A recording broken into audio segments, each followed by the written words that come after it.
히트 치는 드라마들을 보면은요, 막장 드라마들이 꽤 있는 것 같습니다. 웬만해서는 눈 하나 깜짝이지 않는 시청자들을 위해 준비한 어떤 맞춤 패키지처럼 막장 드라마들은 일상생활에서 일어나기 거의 불가능하면서도 가장 자극적인 내용들로 가득 찬 그런 시나리오들을 쏟아내죠.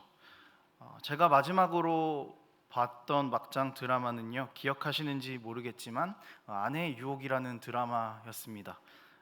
네, 얼굴에 점을 찍고 나타난 장서희 배우를 많은 프로그램에서 패러디하기도 했고, 그 당시 굉장히 유행했던, 너도 나도 다 봤던 그런 드라마였죠. 아주 자극적인 스토리라고 해서 사람들이 막 욕을 하는 사람들도 있었습니다. 경악을 금치 못하면서도 그런데 굉장히 많은 사람들이 그 드라마를 봤던 것 같아요. 보니까 최고 시청률이 37.5%였습니다. 아내의 유혹이 어마어마하죠. 최근에는 그 펜트하우스라는 드라마가 되게 대표적인 예라고 볼 수 있는데요. 첫 화에서 15화로 15세 관람가였는데 갑자기 이제 청불 드라마가 된 그런 드라마죠. 저는 보지는 않았는데 이 드라마도 굉장히 구설수에 많이 올랐던 그런 드라마였던 것 같아요. 그런데 평균 시청률을 보니까 역시 30% 가까이 되는 30%를 넘기도 하는 그런 시청률을 달성하는 드라마였습니다. 그러니까 막장 드라마의 이 파급 효과가 얼마나 큰지를 우리가 알 수 있는 것 같습니다. 이 막장 드라마의 이 시나리오들은요, 시청자들을 더 주목하게 하고 또 더 관심을 갖게 하죠. 근데 이 막장 드라마를 보다 보면은 늘 결과는 똑같습니다. 뭐냐면 권선징악이죠. 시나리오가 자극적이었던 만큼 그 악에 대한 심판이 더 통쾌하게 느껴지고요. 또 선한 자가 받게 되는 결과에 우리는 마치 엄청난 감정을 이입해서 박수를 쳐주게 되는 그런 결과를 낳게 됩니다. 여러분, 우리가 오늘 읽은 이 야곱의 이야기를 보면은요, 사실 부분만 읽었지만 조금 전체적으로 함께 이야기를 나눴으면 좋겠는데, 이 야곱의 이야기를 보면은요, 한편의 막장 드라마와도 같습니다. 하나님께서 왜 이런 본문을 우리에게 주셨을까? 이 얽히고 설킨 이 이야기 가운데에서 하나님이 말씀하시고자 하는 뜻을 우리가 더 잘 알기를 원하셨을 것 같습니다. 이제 야곱의 이야기, 이삭 가족의 이야기를 함께 나누면서 하나님께서 우리에게 원하시는 것은 무엇인지 이것들을 함께 나누는 시간이 되었으면 좋겠습니다. 오늘 본문은요, 야곱과 에서의 이야기죠. 이제 본문에는 나오지는 않지만 야곱과 에서 그리고 이삭과 리브가까지 총 4명이 가족을 이루면서 살고 있었습니다. 이제 하나님의 약속이라는 이 가장 큰 주제로 이 4사람의 가정사가 진행이 됩니다. 지금부터는 오늘 본문에 나오는 이 가족들의 이야기를 좀 함께 해볼까 합니다. 먼저 아버지 이삭입니다. 이삭에게는 아브라함이 그랬던 것처럼 자녀가 없었습니다. 이것 때문에 이삭은 하나님께 간구하고 기도했습니다. 그리고 하나님께서는 이삭에게 자녀를 약속하셨죠. 이삭이 자녀가 없어서 이렇게 안절부절했던 것은 아브라함이 이삭을 그토록 바랬던 이유와 동일한 이유였을 것입니다. 하나님 나라에 대한 약속을 내가 아버지로부터 물려받았는데 이것을 이어갈 자녀가 나에게 없으니까 이 부분에 대해서 걱정을 했던 것이죠. 그래서 하나님께서는 이삭에게 자녀를 주십니다. 그런데 한 가지 문제가 있습니다. 어떤 문제인가 하면은 아브라함에게서 이삭으로 하나님의 약속이 이어져 가는 데는 아무런 문제가 없었습니다. 왜냐하면은 아브라함과 사라의 자식은 이삭이 유일했기 때문이죠. 그런데 이삭의 자녀는 쌍둥이입니다. 야곱과 에서. 그러니까 이제 하나님의 약속이 어디로 향할지 모르는 그런 상황 앞에 놓이게 된 것이죠. 여기서 하나님께서는 23절에 보면은 큰 자가 어린 자를 섬기게 될 것이다라고 말씀을 하셨습니다. 그러니까 동생 야곱을 통해서 하나님의 약속이 흘러갈 것을 이미 이야기를 해 두신 상태였죠. 그런데 이삭은 이것이 영 못마땅했습니다. 야곱보다 이삭은 에서를 더 사랑했습니다. 그리고 하나님의 약속은 에서를 통해서 흘러가기를 원했습니다. 두 번째는 이삭의 아내 리브가입니다. 리브가는 에서와 야곱 중에서 야곱을 더 사랑했습니다. 그래서 야곱을 늘 돕습니다. 하나님께서 큰 자가 작은 자를 섬길 거다라고 말씀하셨던 것을 리브가도 분명히 같이 들었습니다. 그래서 그는 이 하나님의 약속이 반드시 야곱을 통해서 흘러갈 거야라는 믿음을 가지고 있었을지도 모르겠습니다. 그렇지만 그 방법은 완전히 잘못됐죠. 27장에 나오는 이야기인데요. 이삭이 나이가 많아져서 이제 눈이 어두워져서 잘 앞이 보이지 않을 때였습니다. 그래서 죽기 전에 에서를 불러서 이제 장자의 축복을 넘겨주려고 그렇게 하고 있는 시점이었습니다. 그런데 그래서 이제 에서에게 별미를 만들어 와라. 그러면 내가 그것을 먹으면서 너를 축복하겠다라고 말하고 에서를 잠깐 보냅니다. 그런데 이것을 들은 리브가가 자기가 사랑하는 아들 야곱을 부르는 거죠. 그래서 야곱아, 아버지가 눈이 어두우니까 네가 네 형처럼 좀 변장을 해라. 그래서 몸에 좀 털도 붙이고 맛있는 음식은 내가 줄 테니까 이거 아버지한테 주면서 네가 축복을 받아와라라고 이야기를 하는 거죠. 사주를 한 거죠. 그렇게 리브가는 이삭을 속여서 야곱이 축복을 받게 합니다. 지금 굉장히 엄청난 막장 드라마를 지금 저희가 보고 있는 거예요. 어마어마하죠. 세 번째는요, 첫째 아들 에서입니다. 에서는요, 사실 그렇게 별로 그 생각이 없는 사람처럼 보여요. 장자의 축복이 하나님 나라의 상속을 상징하는 가장 귀한 복이었지만 거기에는 별로 관심이 없는 것처럼 보입니다. 그래서 팥죽 하나에 하나님 나라의 상속권을 야곱에게 팔아버리죠. 그리고 나중에는 이방 여인과 혼인을 해서 이삭과 리브가의 근심이 되기도 한다라는 것이 오늘 성경에 나옵니다. 그런데 야곱이 또 아버지를 나를 속이고 아버지를 속여서 축복을 받았다고 하니까 억울했는지 야곱을 또 죽이려고 합니다. 자기가 팔아놓고. 그러니까 도저히 이게 캐릭터 파악이 잘 안 되는 그런 아들인 거죠. 마지막은 이제 대망의 야곱입니다. 야곱은 믿음이 대단한 사람처럼 보이죠. 그런데 상당히 약삭빠른 사람이었습니다. 에서에게 장자의 명분을 팔라고 하는 것으로 봐서 그는 이 장자의 명분이 하나님 나라의 상속자가 된다라는 것을 알고 있었던 것으로 보여요. 그래서 장자의 명분을 얻기 위해서 그 기회를 호시탐탐 노리죠. 마침 에서가 사냥을 갔습니다. 돌아오면 이 형이 배고플 거라는 걸 아는 거예요. 그래서 야곱은 이제 죽과 먹을 것들을 준비를 하죠. 그리고 사냥해서 다녀와서 배가 고팠던 에서는 이제 야곱에게 야, 그거 나 좀 줘라 라고 이야기합니다. 그리고 여기서 야곱은 바로 거래를 시작하죠. 형, 이거 줄 테니까 장자의 명분 나한테 넘겨. 그럼 내가 이 팥죽을 줄게. 그런데 에서는 여기서 어마어마한 대사를 남깁니다. 내가 죽게 생겼는데 장자의 명분이 무슨 필요가 있겠냐 하면서 팥죽에 장자의 명분을 넘겨버리는 거죠. 지금 제가 가족 구성원 4명의 이야기를 했습니다. 한 사람도 정상이 없죠. 이런 4사람이 놀랍게도 한 가족이었다는 거예요. 아빠는 첫째만 사랑하고 엄마는 둘째만 사랑합니다. 근데 첫째는 별로 생각이 없고 둘째는 어떻게든 첫째에게 있는 복을 가로채려고 호시탐탐 기회를 노리고 있죠. 아버지 이삭은 첫째에게만 상속자의 복을 흘려보내려고 하고 있고 이것이 못마땅한 아내 리브가는 아들에게 눈이 잘 안 보이는 아버지를 속여서 축복을 가로채게 하고 이삭의 가족은요 완전 콩가루 집안인 거예요. 완전 막장 드라마인 거죠. 이 4사람이 이렇게 말도 안 되는 드라마 같은 이야기를 찍고 있는 이유, 그 중심에는요 여러분 하나님의 약속이 있습니다. 야곱과 에서가 나올 때 하나님께서는 큰 자가 작은 자를 섬길 거야 라고 선언하셨다라고 앞에서 말씀드렸습니다. 이것은 하나님께서 하나님의 뜻을 흘려보내시는 하나님의 주권적인 방식이었죠. 이 부분은요 아브라함 때와도 연결해서 또 생각해 볼 수 있습니다. 아브라함은요 자기의 그 하나님 약속에 대한 상속자로 롯도 생각했고요, 종 엘리에셀도 생각했고요, 이스마엘도 생각했지만 하나님께서는 야, 지금 네가 생각하고 있는 거 다 아니야. 내가 너의 씨에서 날 이삭을 통해서 내 약속을 흘려보낼 거야 라고 말씀하셨습니다. 이것도 역시 하나님의 주권적인 방식인 것이죠. 이것이 야곱과 에서의 이야기에도 그냥 똑같이 적용되는 거예요. 하나님의 주권적인 방식이. 하나님께서 약속이 작은 자를 통해서 흘러갈 것이다 라고 선언하셨음에도 불구하고 이것을 가지고 이 4가족들은 서로 싸우고 있는 겁니다. 서로 자신의 방법대로 하나님의 약속을 이어가고자 하는 것이죠. 이것은 믿음 없는 자들의 삶을 그대로 여실히 보여주고 있는 것입니다. 이삭의 가족 중 누구도 믿음 있는 자의 삶을 보여주고 있지는 못합니다. 하나님의 선포가 있음에도 불구하고 아랑곳하지 않고 그저 자기가 좋아하는 에서에게만 약속을 흘려보내려고 하는 아버지 이삭, 문제가 있는 거죠. 장자의 명분을 가지고 있음에도 불구하고 그것에는 아무런 관심이 없고 자신의 배고픔, 자신의 필요만 채우려고 장자의 명분을 가볍게 여기고 팔아버린 에서도 문제가 있는 것입니다. 자기가 사랑하는 야곱에게 하나님의 약속이 흘러갔으면 좋겠다고 생각해서 아들을 사주해서 남편을 속이고 있는 아내 리브가도 문제인 것이죠. 호시탐탐 기회를 노리고 하나님의 약속을 쟁취하려고 하는 야곱도 문제인 것이죠. 이들이 하고 있는 행동들, 이게 잘못된 이유는 뭐냐면은 어떤 것을 함으로써 하나님의 약속을 얻으려고 하는 데 있습니다.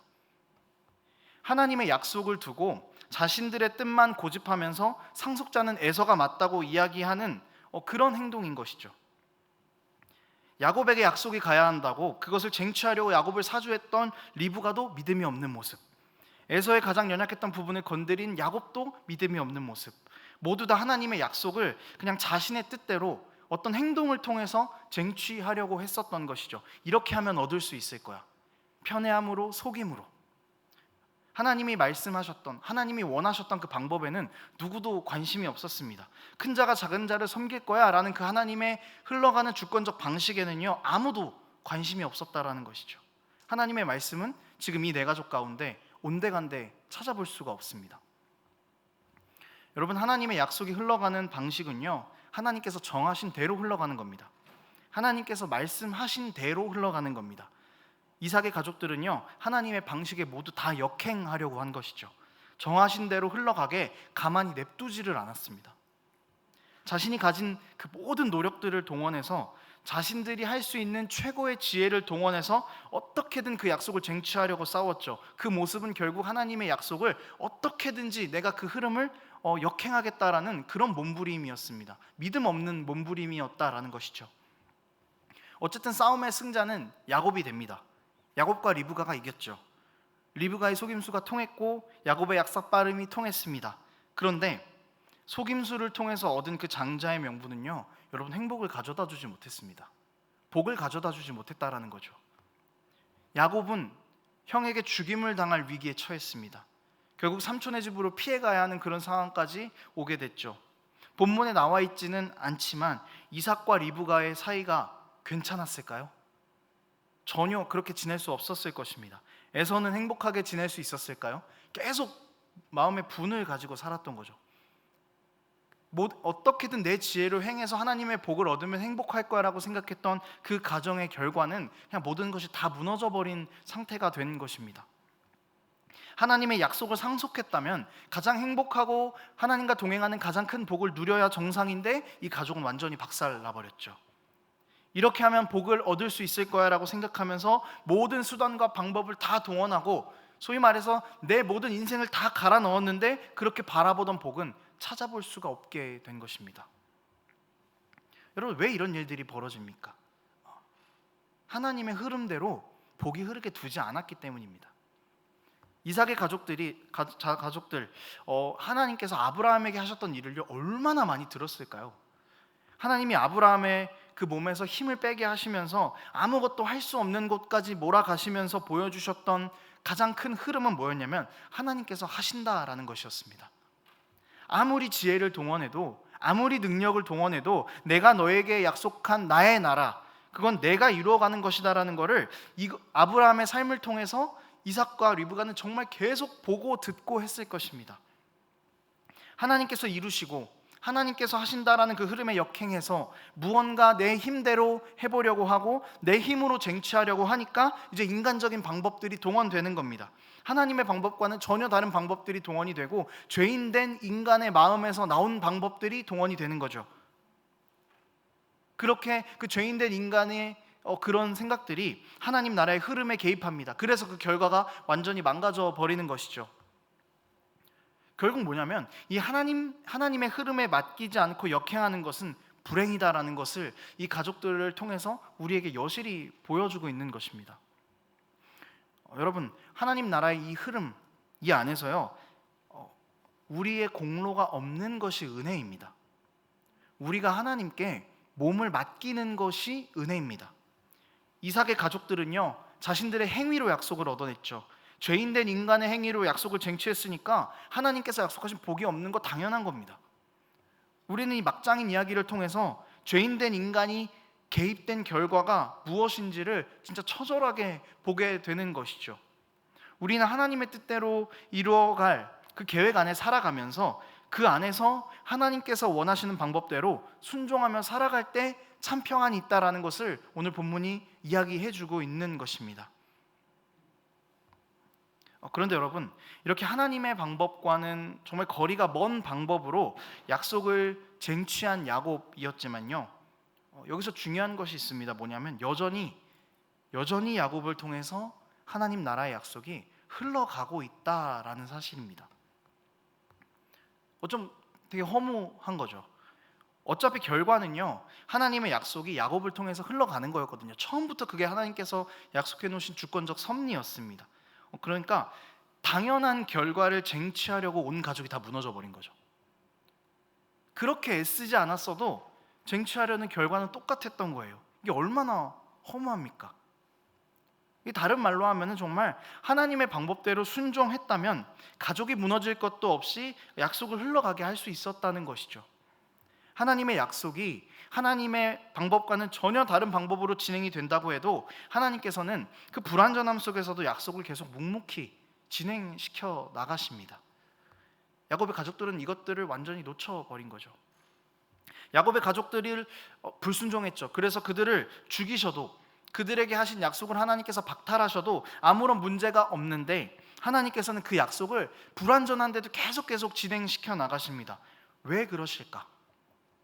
이것은요, 여전히 하나님께서 그의 백성을 놓지 않고 사랑하신다라는 사실인 것이죠. 하나님의 방법대로 행하지 않고 자신들의 방법으로 행하면서 죄인의 길로 하나님의 흐름을 역행하고 있는 인간임에도 불구하고 하나님께서 그들을 하나님의 백성으로 선택하셨고 부르셨기 때문에 절대로 놓지 않으신다라는 것입니다. 약속 안에 있는 자들이 자신의 부족함을 깨닫고 다시 돌아오기를 바라시는, 다시 기회를 주시는 하나님의 마음이 오늘 이 본문 안에는 녹아 있다라는 것이죠.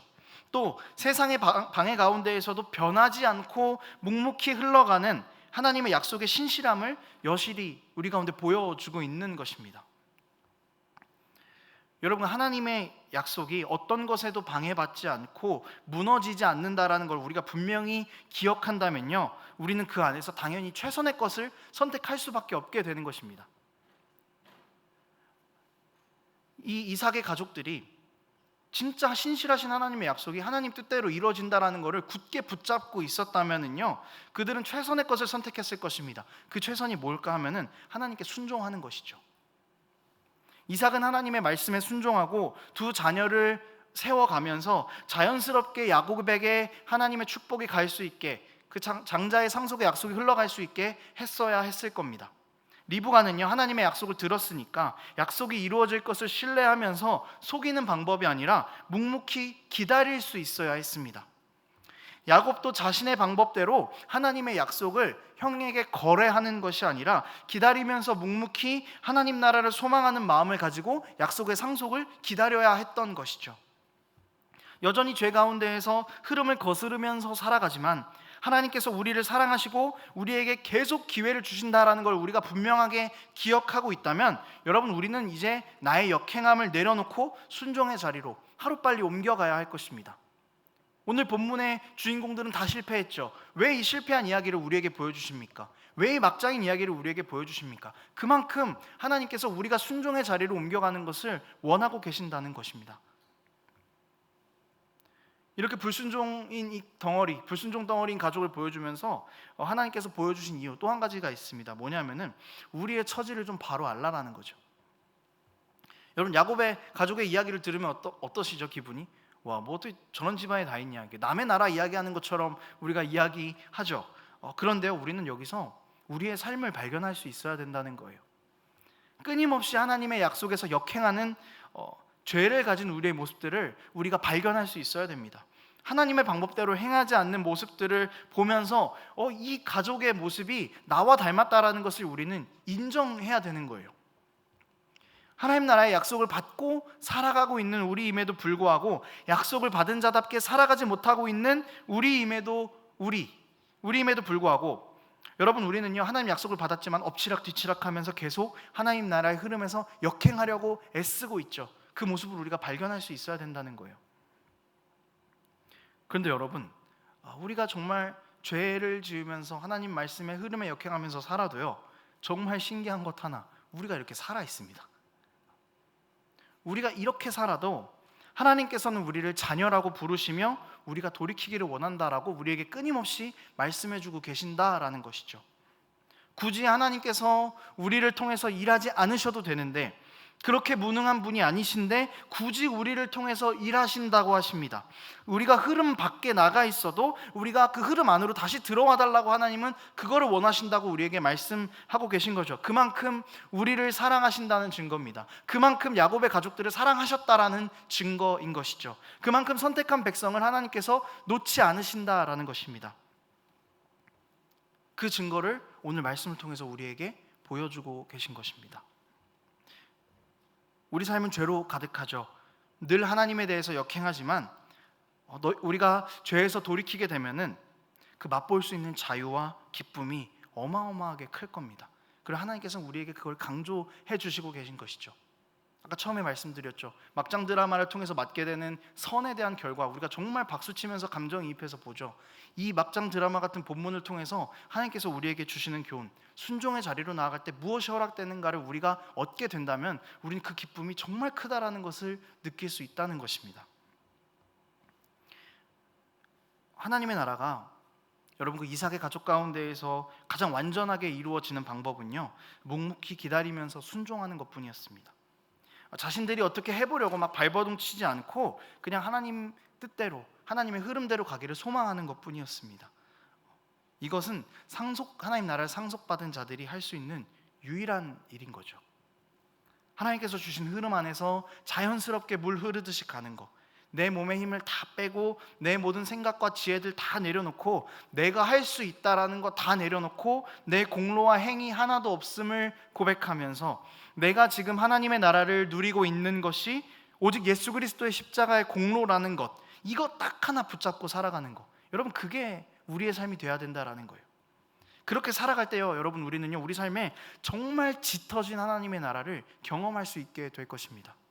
그럴 때 우리는 하나님께서 우리에게 주시고자 하는 가장 큰 만족, 그 세상의 만족이 아니라 하나님 한 분으로 만족할 수 있는 영원한 생명을 누릴 수 있게 되는 것이죠. 여러분 우리의 공로가 하나도 없습니다. 약속하신 분은 하나님이셨고요, 그것을 약속을 이루어 가실 분도 하나님이십니다. 우리는 그저 그 약속 안에서 순종하면서 살아가면 되는 것입니다. 여러분 이 사실을 반드시 기억하는 은혜가 우리에게 있었으면 좋겠어요. 이 사실을 기억하는 것조차도 우리의 공로가 아닙니다. 이 사실을 기억할 수 있는 것조차도 하나님께서 우리에게 주신 은혜입니다. 그래서 우리는 오늘도 은혜를 간구해야 하는 것이죠. 여러분 말씀을 정리하겠습니다. 하나님 나라를 우리가 상속받은 것, 하나님의 나라를 누리는 것을요, 여러분 우리는 은혜라고 이야기해요. 은혜라고 말하기 위해서 가장 필요한 전제는 뭐냐면은 우리가 한 것이 아무것도 없다라는 것입니다. 우리가 무언가를 하려고 우리가 하나님 나라를 얻으려고, 이 은혜를 얻으려고 뭔가를 해서 행위로서 이것을 얻어냈다면 그건 내 공로지 사실 은혜는 아닌 거거든요. 아무것도 안 했다라는 것은요, 여러분 가만히 그냥 지켜만 보고 될 대로 되라 하고 그렇게 내버려두면서 살았다는 것이 아닙니다. 하나님의 방법을 기다리면서 신뢰하면서 믿음을 소유했다는 것이죠. 즉 순종했다는 것입니다. 이제 우리가 하나님 나라를 상속받은 그 하나님의 백성답게 살아갈 수 있었으면 좋겠습니다. 그리고 우리가 하나님의 뜻대로 살아가지 못하고 무너지는 가운데에서도 우리를 부르시면서 오늘도 함께 가자고, 죄에서 돌이켜서 순종의 자리로 옮겨가라고 말씀하시는 그 하나님의 뜻에 귀 기울이는 은혜가 있게 되기를 원합니다. 참된 생명의 복을 누리는 것, 하나님의 나라를 누리는 것, 오직 하나님의 약속의 흐름 안에서 순종함으로 가능하다는 것을 기억하고 우리 죄된 모습들과 교만한 마음들 다 내려놓고 하루하루의 삶에서 무너지지 않는 하나님의 신실하신 동행하심을 경험하는 우리 모든 삶이 되기를 축복합니다. 이 시간 함께 찬양하겠습니다.